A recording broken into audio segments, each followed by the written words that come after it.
নমো সংস্কৃতায় সর্বেভ্য নমো নমো। আপনাদের সকলকে সংস্কৃত ভাষা ইউটিউব চ্যানেলে স্বাগত জানাচ্ছি।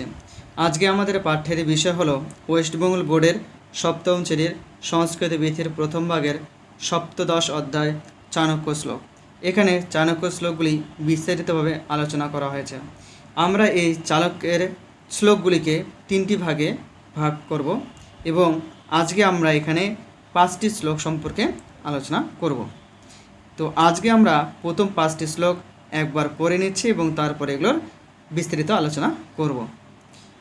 প্রথম থেকে শুরু করছি।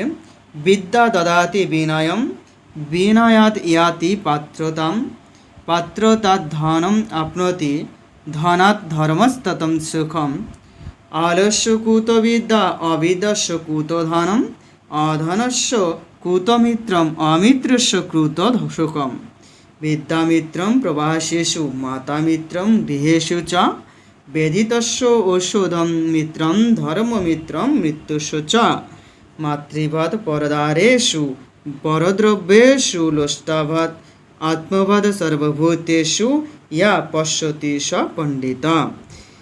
ভূমি গরিয়াসি মাতা স্বর্গদ উচ্চরম পিতা, জননী জন্মভূমিচ্চ স্বর্গদেবী গরিয়াসি।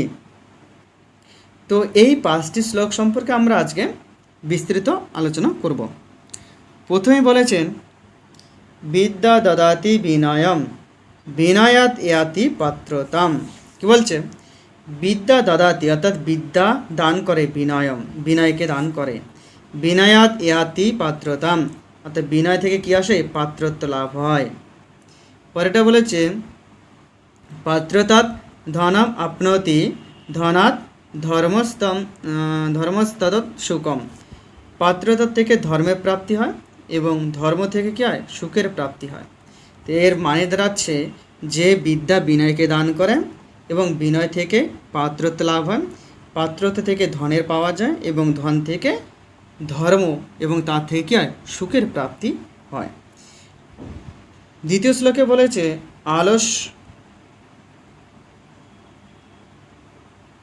দ্বিতীয় শ্লোকে কি বলেছে?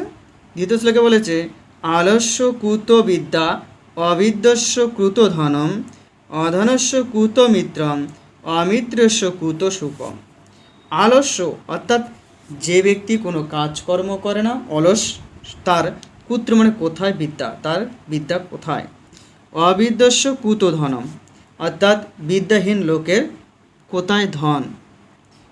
অধনস্য কুত মিত্রম যার ধন নেই তার মিত্র কোথায়। অমিত্রস্য কুত সুখম অর্থাৎ যার মিত্র নেই তার সুখ কোথায়।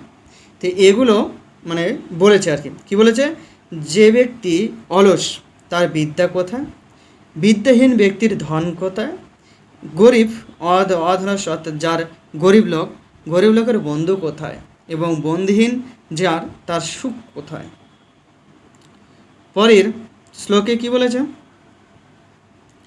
বিদ্যামিত্রম প্রবাসেষু মাতামিত্রম গৃহেষু চ। বিদ্যামিত্রম কোথায় হয়? প্রবাসেষু, প্রবাসে অর্থাৎ বিদেশে বিদ্যা একমাত্র বন্ধু। মাতামিত্রম গৃহেষু চ অর্থাৎ গৃহে হচ্ছে মাতাই হলো মিত্র। পরে বলেছে বেদিতস্য ঔষধম মিত্রম।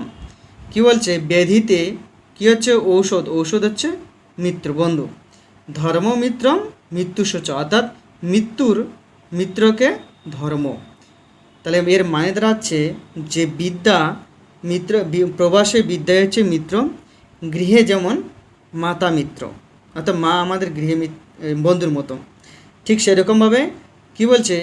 ও ব্যাধি অর্থাৎ রোগে যেমন ঔষধ মিত্র, ঠিক একই রকমভাবে মৃত্যুতে মিত্র হচ্ছে ধর্ম।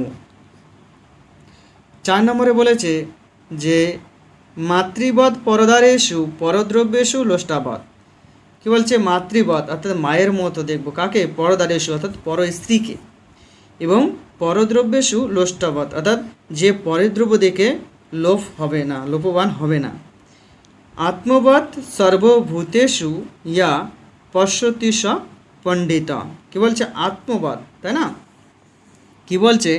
যে অর্থাৎ আত্মবাদ অর্থাৎ সমস্ত বস্তুকে দেখে পরের বস্তুকে দেখে যে কী হবে দুষ্টবাদ হবে না, এবং সমস্ত প্রাণীকে কী করবে নিজের মতো মনে করবে, সেই তিনি হচ্ছেন প্রকৃত পণ্ডিত। এখানে পণ্ডিতের পণ্ডিত, তাই না?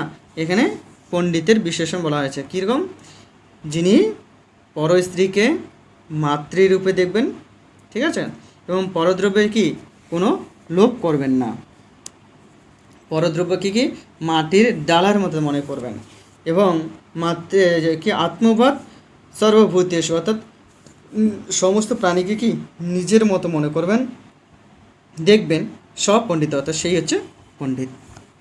লাস্ট প্রশ্ন বা লাস্ট শ্লোক বলা হয়েছে, লাস্ট শ্লোকে কী বলা হয়েছে, ভূমের গরিয়সী মাতা স্বর্গদ উচ্চতর পিতা জননী জন্মভূমিচ্চ স্বর্গদপি গরিয়সী। ভূমের গরিয়সী মাতা স্বর্গদ উচ্চতর পিতা জননী জন্মভূমিচ্চ স্বর্গদপি গরিয়সী। ভূমেরও গরিয়সী মাতা, অর্থাৎ মাতা হচ্ছে কি পৃথিবীতে, মাতা হচ্ছে গরিয়সী অর্থাৎ গৌরবময়। স্বর্গত উচ্চতর পিতা, স্বর্গ থেকে পিতা হচ্ছে উচ্চতর। জননী জন্মভূমি অর্থাৎ জননী এবং জন্মভূমি। স্বর্গাদপি গরিয়সী অর্থাৎ স্বর্গ থেকে শ্রেষ্ঠ। তাহলে তোমাদের এই 5টি শ্লোক আজকে এই পর্যন্ত থাকলো। যদি ভালো লেগে থাকে তাহলে লাইক কমেন্ট শেয়ার করবে এবং সবাইকে শেয়ার করে দেবে, যাতে তোমাদের বন্ধুরাও এর লাভ উঠাতে পারে।